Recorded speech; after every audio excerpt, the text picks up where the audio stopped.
Taking pictures and selling them is not only a great way to make money, but it's also very fun to do. In this video series, I'm going to be talking about stock photography online. And so this is where you upload your photos to stock photography agencies and their websites, and then you would get paid a commission or royalty whenever somebody purchases your pictures from these websites. And stock photography is never going away and will always be in demand. Although I must warn you, it is harder to make money selling photos nowadays than it is before, say a few years ago, because of the competition. However, there are people who are making six figures per year with stock photography. And this video series was created to help you rise above your competition. Lastly, I just want to say that stock photography is a great learning experience, and you're going to become a much greater photographer because of it. It's also satisfying when you see companies using your work and knowing that your work has value. And like I said earlier, it's fun. Now here are some quick photo tips for you. Only high quality photos are going to be accepted into stock photo sites. So if you want to have high quality photos, you need a high quality gear. So I highly recommend that you use a DSLR camera, and a plain 50mm lens is just fine. Now you're going to want to try to take pictures that are difficult for regular people to take with their smartphones. And if you are going to be using DSLR cameras, try modifying your shutter speed and try to play around with it. For example, you could try taking long exposure photos. Long exposure photos tend to sell more. When you're taking these pictures, make sure that there's a concept behind the photo. You have to try to capture photos with intention, and also try to make your photos socially relevant. Another important key is to make sure that your picture elicits some type of emotion or has some type of purpose, such as showing that it's the fall season. Now, photos that do well are in the niches related to food, health, beauty, fitness, money, and business. You also have to remember to leave some room for copy and text for the users to put on the photo. And you should know that photos are not going to be accepted if there are brands, names, or license plates in the background. And if you have models in your photos, they will have to sign a release form. Now that you've taken some pictures, where do you sell those pictures online? Well, the easiest way to find these sites is just to type in stock photos on Google, and you'll find plenty of stock photography websites where you can upload your photos. Now, let me just give you some of the top sites out there. Okay, there is Pond5, which pays 50% of the sale, Alami, which pays 40% royalty per photo, and there is one photographer that I know of who makes $100,000 per year from just this one website. Okay, and there is IEM, which pays 50%. A lot of photographers are having success with this site. And there is Getty, which pays 20 to 30%, but they do sell photos for a much higher price, between $300 to $500. Okay, and 123RF, this stock photo site, the way they work is that the more photos you upload, the higher the royalty percentage that they'll pay you. And there's iStock, which pays 15 to 45% depending on the photo, but they'll pay you a higher rate if your photos are exclusive to their site. And there's Dreamstime, which has a very thorough approval process, but if you do get approved, they'll pay you 25 to 50% royalty and up to 60% if your photos are exclusive with their site. Plus, they'll even pay you an extra 20 cents per photo. And then one of the biggest stock photography websites out there is Shutterstock. They'll give you the most exposure because of their reach, huge customer base, and ability to advertise your photos. And there's Adobe, which will give you almost as much sales but higher sales amounts. And Adobe stock is integrated into the Adobe software. There's iStock Getty Images, which can also get you a lot of sales. Now, what I usually do advise to photographers is to stay away from some of the larger stock agencies, such as Shutterstock iStock, etc. Because they're publicly held companies, and they're more interested in making their shareholders happy and not the individual contributors. They just don't have the incentive to help contributors grow and make more money. However, if you are a beginner, you may want to try out these larger stock agencies just to test out the waters and to gain experience at first. And then you could try out the smaller agencies such as Dreamstime, Stockfresh, etc.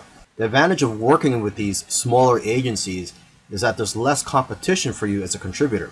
But then again, everybody is different, so you have to figure out what works for you. And interestingly, I know of somebody who makes more money uploading to free stock photo sites like Pixabay than other stock photo sites, because people have the option to donate to you when they download your photos for free. In the previous video where I spoke about where to sell your photos online, I forgot to mention that you could also sell your photos directly from your phone, and there are a few apps available for that. But the most popular photo app right now is one called Fope. And with Fope, you download it, and I believe it's available both for the Android and the iPhone. And you get 50% of the sale. But you can make more money by joining what they call missions on Fope. And these missions are sort of like projects for brands and other companies. And each mission, if you are to win these missions, they pay a prize for the winning people. And it usually starts at around $50. And usually it can be a lot higher. Okay, now if you want to have success with this app, you want to analyze the photos which have already been sold. So take a look at the sold tab in the explore section of the app. I also recommend that you analyze the profiles of people who have won missions or sold a lot of photos, as they usually have a lot of good photos which can give you ideas. And lastly, you could create a profile on Fope and follow people. So you can follow other photographers and they could follow you, and you guys can share tips with each other and be more successful in the long run. Earlier, I mentioned that you should try to avoid large stock photography websites such as Shutterstock. However, if you're new and you want to gain some experience, or for whatever reason, if you feel that large stock photography websites are for you, here are some keys to success. Obviously, these big sites have thousands of photos, and photos that have less saturation will sell the best. For example, pictures of cats, unless there's something unique about the picture, won't do as well as pictures of animals in the wild. Another example is pictures of iconic buildings such as the White House. These types of pictures won't do as well because there's already a lot of pictures of the White House out there. Now, however, if there's something unique such as an event or a protest happening around there, and you capture that on photo, then that picture will do a lot better. It's also important to use the right keywords. For example, if you're posting photos of flowers, you'll be more successful if you know the exact scientific name and the species of those flowers, and also the English name, where they're from, and other details. And from what I've seen, the best-selling images are the ones with themes such as Christmas, Halloween, Easter, etc. And new images usually sell better than old images, simply because old images tend to get buried in the search results. In the last video, I gave some tips on how to be successful if you were to upload to those larger stock photography websites. Now in this video, I want to give some tips on how to be successful just in general. So these tips will work whether you decide to go for the smaller stock photography websites or the larger stock photography websites. To start off with, you cannot be a generic photographer and make money with stock photography. To be successful, you have to niche down. You cannot be too broad. So you have to be very specific and also good at what you do. For example, portraits of people are always popular. So if you can focus on that, you'll probably do well. You should also stay in tune with what's going on in the world. People who are talking about the popular topics of today need images to support what they're saying. And if you are going to be uploading to multiple stock photography websites, you can use an app called Micro Stalker for tracking your sales across multiple agencies. And lastly, if you're consistent, you'll increase your chances of being successful with stock photography. You'll do best if you upload a small amount of photos consistently. Selling your photos on stock photography websites is great. However, there is a lot of competition and it is harder to make money nowadays than it is in the past. So one thing I like to tell people who are involved in stock photography, if they want to take their business to the next level, is to start their own website and just sell photos from your own website. And what I like about being in control, having your own website and selling your photos from your own website, is that you can collect the emails of your customers and people who visit your website. And basically, whenever you have new photos, you can notify your list of subscribers. You could also offer deals from time to time. You see, when you have an email list, you could just email them whenever you're in need of some cash flow. Now, what I recommend you do is, if you are going to start your own website, is to make your website focused on one niche. I know of somebody who made $4,000 in 1 month from his own site. Now, aside from just collecting emails from your customers, you could also collect emails from people who just visit your website.